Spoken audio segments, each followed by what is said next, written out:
En cette fin d'année, le studio Skydance Animation nous propose un nouveau film d'animation, Eliane et le sortilège, cette fois-ci sur Netflix. Alors que vaut-il vraiment? Qu'est-ce que j'en ai pensé? C'est ce dont je vais vous parler dans cette vidéo.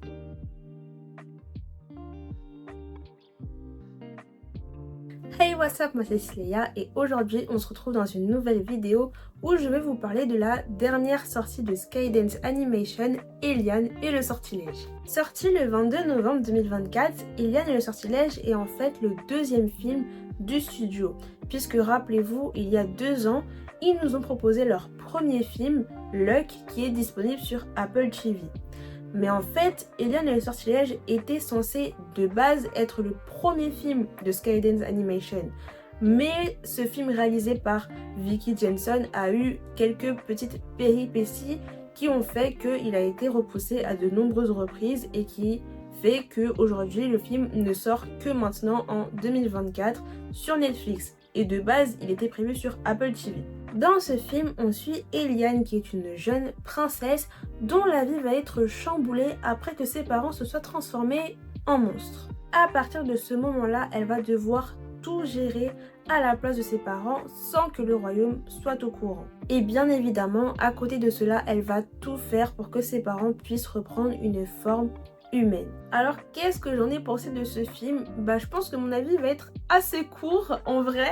Déjà, je tiens à dire que j'ai passé quand même un bon moment devant ce petit film qui était sympa et que je trouve quand même assez bien à regarder en famille. Il y a toujours cet aspect un petit peu fantastique qui peut être intéressant pour les enfants, mais aussi on aborde un sujet qui n'est pas forcément abordé très souvent dans les films d'animation. Enfin, je trouve que c'est quand même assez rare. Là, on va être confronté à des parents qui ne s'entendent pas du tout et on va voir un peu l'impact que ça a sur un enfant. Et je trouve ça intéressant justement de parler de ça dans un film d'animation. Surtout que je pense que, il y a des enfants qui sont confrontés à ça dans leur quotidien.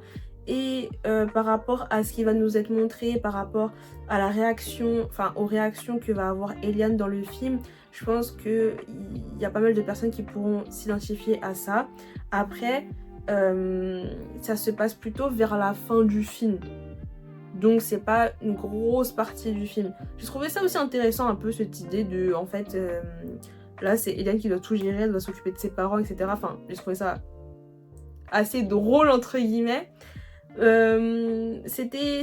vrai c'était vraiment sympa. Après, je vais être honnête avec vous, c'est pas non plus un film qui va me marquer ou qui m'a marqué tout simplement par rapport à d'autres films que j'ai vus, mais ça reste quand même un assez bon film. Après, on a aussi tout un aspect comédie musicale, parce que je précise, c'est une comédie musicale, donc ça chante pas mal, vraiment beaucoup, ça chante vraiment beaucoup. Moi personnellement, les chansons, elles ne m'ont pas dérangée plus que ça, elles sont sympas, mais le truc c'est que je n'en ai retenu aucune. Je n'en ai vraiment retenu aucune. Je sais pas si c'est parce qu'il y en avait beaucoup ou pas, mais vraiment là tu me demandes de chanter une des chansons du film, il n'y en a aucune qui me vient tout de suite dans la tête. Mais en vrai c'était pas dérangeant et ça va, c'était sympathique. Mais peut-être qu'on aurait pu aussi se passer de certaines chansons parce qu'il y en avait quand même pas mal. En ce qui concerne le graphisme du film, alors le film est très beau, c'est très beau visuellement. Après, je me suis pas non plus prise une claque monumentale, on a quand même pas mal de beaux films aussi qui sortent chaque année. Après, on a certains studios qui ne cessent de s'améliorer et qui nous proposent aussi de nouvelles choses du côté de l'animation. Donc j'avoue que j'étais pas complètement en admiration non plus, mais ça reste quand même très beau visuellement. Ensuite, dernier détail, et ça concerne le personnage principal, du coup Eliane. Faut savoir que pendant tout le film, en fait elle fête son anniversaire 2 fois, mais j'ai jamais calculé son âge en fait. Et moi je pensais vraiment qu'elle avait genre 11-12 ans et je me disais waouh purée c'est chaud, elle a 11-12 ans, elle doit gérer des trucs quand même assez compliqués j'imagine. Ah, c'est chaud quand même. Et en fait, c'est après avoir vu le film que j'ai appris qu'elle avait 15 ans. Et ça m'a vraiment surprise parce que du coup, j'imaginais pas du tout qu'elle avait 15 ans.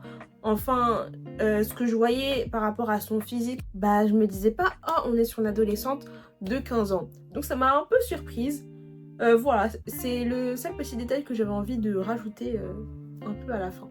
Bon, c'est la fin de cette vidéo, j'espère qu'elle vous aura plu.